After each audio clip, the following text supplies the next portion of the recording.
사사기 시대의 총체적인 문제, 그런 제목으로 하나님 말씀 나누기를 원합니다. 사사기의 특징은 뭐냐 하면 왕이 없었다라는 것입니다. 왕이 없으므로 사람들이 제마다 자기 소견에 옳을 대로 행하였다라고 사사기 성경은 2번이나 그렇게 말씀해 주고 있습니다. 신앙이라는 것은 하나님이 왕이 되어지는 것입니다. 하나님이 왕이 되어지고 하나님이 주인이 되어지고, 그리고 우리가 그의 종으로서 하나님을 따라가는 것, 그게 하나님 앞에 귀함입니다. 그래서 느헤미야는 종과 또 이스라엘 우리들이 다 하나님의 종이다, 그런 표현을 했다라는 것을 우리는 주일날 말씀을 통하여 보았습니다. 한국교회가 기형적인 잘못된 부분으로 가고 있는 것은, 한국교회는 예수 그리스도를 구세주로 믿는 믿음에 분명한 믿음을 가졌습니다. 그러나 문제는 구세주로 믿는 믿음은 가졌는데 주인으로 섬기는 그 믿음에 굉장히 부족함을 가지고 있습니다. 이 동양인들은 전통적으로, 서양인도 그럴 수 있지만 자기가 강합니다. 그래서 내가 나다, 그건 하나님을 두고 하신 말씀이에요. 나는 여호와다, 내가 나다. 그런데 우리가 내가 나다 하고 자꾸 표현할 때가 얼마나 많은지 모르겠습니다.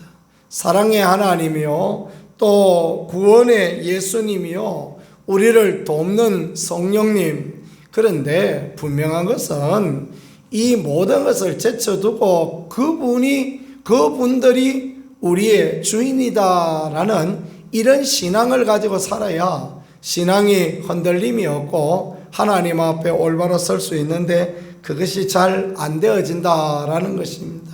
신앙생활은 내 뜻을 버리고 주님의 뜻을 따라가는 것입니다. 그래서 우리 찬송에 내 주여 뜻대로 하옵소서 찬양이 있는 것처럼, 그렇게 우리가 주님을 따라가는 것이 믿음의 삶이며 또 하나님 앞에 복을 받는 길이며, 그럴 때 하나님의 인도하심, 하나님의 보호하심, 하나님의 함께하심에 놀라운 은총을 누리게 되어지니, 언제나 또 모든 일에 하나님을 주인 삼고 예수님을 주인 삼고 성령님의 인도를 따라 나갈 수 있는 우리 모두가 되어지고 주의 귀한 축복을 누리는 복된 사람 되어질 수 있기를 간절히 소망합니다.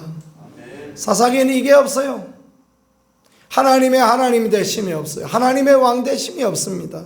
그러니까 첫 번째 생각해 볼까 하니까, 배은망덕한 정탐꾼, 단지파의 정탐꾼 5명이 이제 자기들이 살 땅을 구하러 정탐하러 갔을 때 미가의 집에 들어가서 극진한 대접을 받고 거기서 유숙하게 되어집니다. 그 당시에 사람들은 아브라함 때 나그네를 대접하는 것처럼 무조건 손님이 오면 양을 잡고 아무리 어려워도 자기 귀한 것을 내어놓고, 그런 게 당시의 풍습입니다. 그랬으니 5명이나 갑자기 사람이 들이닥쳤으니 얼마나 융숭한 대접을 하고 그랬겠습니까? 그런데 이 정탐꾼들이 라이스를 점령하러 갈 때, 단지파가 자기 땅을 차지하지 못하고 라이스를 점령하러 갈 때 오히려 이 미가의 집에 와서 말입니다, 미가의 집에 있는 신상, 미가의 집에 있는 드라빔, 미가의 집에 있는 제사장 모두 다 빼앗아가는 악을 행하였다라는 것을 성경이 우리에게 보여주고 있어요. 이게 얼마나 악한 것입니까? 그죠? 선하게 대하였는데, 선함으로 했는데 악함으로 대갚아 준다. 그래서 머리 검은 짐승 키우지 말아야 된다, 돌보지 말아야 된다, 그런 이야기가 이런 데 나오는 것 아닙니까?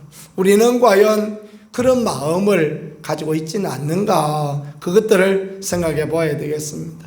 그래서 십계명에도 내 이웃의 것을 탐하지 말라라는 말씀으로, 또 도둑질을 하지 말라라는 말씀으로 그렇게 우리에게 가르쳐 주고 있지 않습니까? 그래서 우리가 눈에 보이는 것, 생각은 그럴 수 있습니다. 생각은 좋은 거 보면 저거네 가져갔으면 그런 생각이 들 수 있지만 그거는 마귀의 생각이요, 악한 자의 생각이요, 우리가 하나님을 믿는, 하나님을 섬기는 사람의 합당치 않다라는 것을 생각하며 그렇게 나가는 것, 그게 참으로 하나님 앞에 귀함이 되어지겠습니다. 두 번째는 미가의 집에 있던 제사장도 배신을 합니다. 이제 단 지파가 600명의 병사를 이끌고 와서 그 5명의 정탐꾼들이 이 단 지파 집에 있던 제사장한테 그 얘기를 합니다. 네가 한 집의 제사장 되는 것보다 한 지파의 제사장 되는 게 얼마나 좋겠느냐, 내 월급 두둑하게 줄게, 뭐 그런 이야기 당연히 했겠죠, 그죠? 네 여기서 죽을래? 아니면 따라가서 우리의 제사장이 될래? 그러니까 성경은 무슨 말씀을 하느냐 하니까요, 이 제사장이 마음이 기뻐서 그들을 따라갔다라는 것, 그걸 그렇게 말씀하고 있습니다. 20절 말씀해 보니까 그 제사장이 마음에 기뻐하여 에봇과 드라밈과 세기 누상을 받아가지고 그 백성 가운데로 들어가니라 그랬습니다. 양심이 있지.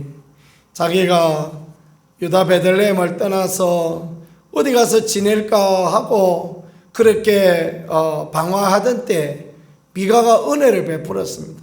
긍휼을 베풀었지 않습니까? 내 집에서 내 집의 제사장이 되라. 그랬으면 그 집에서 여보시오, 생각을 해보시오. 내가 이 우리 주인 미가한테 이런 은혜를 입었는데 어떻게 내가 하나님을 섬기는 제사장으로 그럴 수가 있습니까? 나는 막 죽을 때까지 이 집의 제사장 살겠습니다. 이래야 이게 하나님 앞에 덕스럽고 아름다움이 되어지는 거 아니겠습니까? 근데 우리 지파의 제사장 되는데 거기 가면 월급도 많이 줄 텐데 가자 그러니까 좋아가지고 박수치고 따라가는 이런 어리석음을 보여주니 이 사사기가 얼마나 총체적인 난국이었고 비신앙적이었다라는 것을 볼 수 있는 그런 부분 아닙니까? 자, 미가를 협박하는 단지파 사람들 이야기가 23절에 나옵니다. 단 자손을 부르는지라 그들이 얼굴을 돌려 미가에게 이르되 네가 무슨 일로 이같이 모아가지고 왔느냐. 이 단지파 사람들이 신상도 드라빔도 제사장도 뺏어갔더니 미가가 이웃 사람들을 데리고 그렇게 왔습니다. 와봐야 몇 사람 데리고 왔겠습니까? 그저 한 11명 데리고 왔겠죠. 단지파는 병기를 든 병사가 600명이나 있습니다. 정탐꾼들이 하는 이야기가 무슨 일로 모아가지고 이렇게 왔느냐, 오히려 퉁명스러운 이야기를 합니다. 아니 어떻게 이렇게 뻔뻔할 수가 있습니까? 그죠? 자기들이 한 잘못을 알 수 있는 거 아닙니까? 근데 아무렇지도 않게 그냥 무슨 일로 왔느냐 그러면서 하는 이야기가 25절에 내 목소리를 우리에게 들리게 하지 말라. 그래서 노한 자들이 너를 쳐서 내 생명과 내 가족의 생명을 잃게 하노라 할까 하노라 막 협박합니다. 너 조용히 안 하면 너 죽어, 너 가족도 다 죽어. 그 이야기를 하는 거예요. 참 악하죠, 그죠? 자기가 잘 되기 위하여서 제사장도 뺏어가고 신상도 뺏어가고 드람비도 뺏어가고 이런 사람들이 이렇게 뻔뻔하게 나올 수 있다는 게 참 놀랍지 않습니까? 이들이 하나님의 사람들입니다. 이들이 하나님의 백성입니다. 그러니 참 이 시대가 얼마나 타락한 시대다라는 걸 보여주고 있는 거죠. 백배 사죄하고 돌려주든지 아니면 우리가 새로운 땅으로 가니 제발 우리를 용납해달라 하고 거기에 따른 어떤 보상을 해주든지 이래야 될 거 아닙니까? 그런데도 이렇게 악하게 행하는 것들을 보여주고 있습니다. 그 다음에 평안한 라이스 땅을 가서 쳐는데 27절입니다. 단자손이 미가가 만든 것과 제사장을 취하여 라이스에 이르러 한가하고 겁정없이 사는 백성을 만나 칼날로 그들을 치며 그 성읍을 불사르되 그랬습니다. 이게 왜 말입니까? 왜 라이스 사람들을 치는 것입니까? 단자손은 하나님이 주신 기업, 단의 기업 안에서 거기에서 그 이방인들을 치고 거기서 아말렉 족속을 치고 거기서 전쟁해야 되는데 이 방향성이 잘못된 거 아닙니까? 그죠?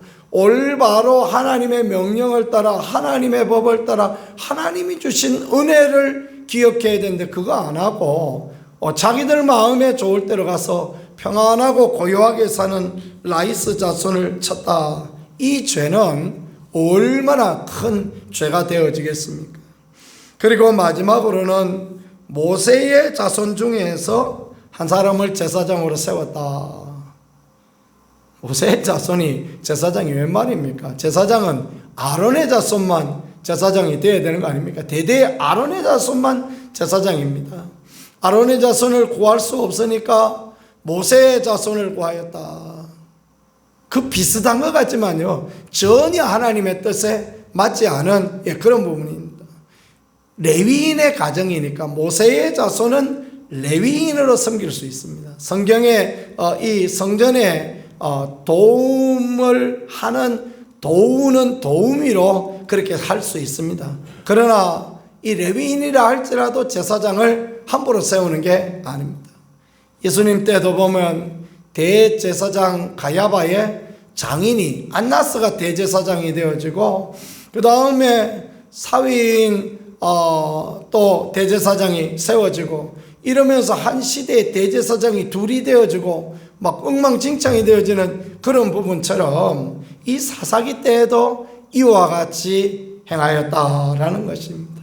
믿음의 삶은 무엇입니까? 하나님 앞에 옳게 바르게 가는 것입니다.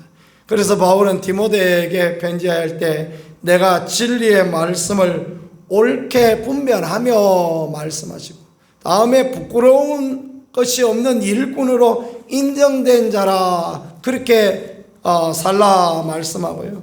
다음에는 또 하나님 앞에 자신을 드리기에 힘쓰라 이렇게 디모데후서 2장 15절에 말씀합니다.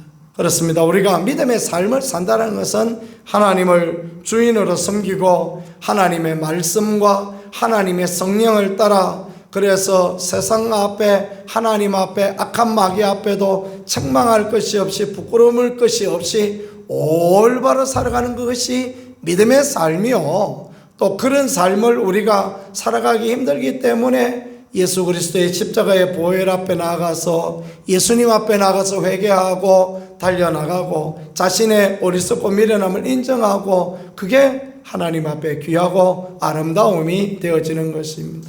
우리는 어리석어서 오늘 이 정탐꾼과 또 단지파 사람들처럼 내 신상 내놔라 하고 돌아오니까 뭔 네 신상 죽을래 하는 이런 못된 이런 마음들을 우리가 가지고 있을 수 있습니다. 이런 마음 내려놓는 것이 하나님 앞에 복되고 이런 생각 내려놓고 우리가 하나님의 선한 뜻으로 덕을 세우기를 원할 때 하나님 반드시 우리에게 복을 주시고 하나님의 함께 하심과 도우심으로 은혜로 이끌어 가실 것입니다. 우리 모두에게 이런 은혜, 이런 축복, 이런 도우심의 선한 역사가 드러나는 아름다운 믿음의 삶이 있기를 우리 구세주 예수 그리스도 이름으로 간절히 축복합니다. 기도하겠습니다. 하나님 감사합니다. 사사기는 왕이 없으므로 자기 마음에 자기 속에는 옳을 대로 행하였습니다. 우리도 그와 같이 살아가지는 않는가 돌아보게 하시고 하나님 앞에 올바르게 하나님 앞에 진실하게 하나님 앞에 정직하게 살아가는 우리가 되게 하시고 주의 은혜와 긍휼 하나님의 도우심과 위로를 마음껏 누리는 우리가 되어질 수 있게 주님 도우시고 함께하여 주옵소서. 주님이 역사하시고 이끌어 주실 줄 믿습니다. 예수님 귀하신 이름으로 기도드렸습니다. 아멘.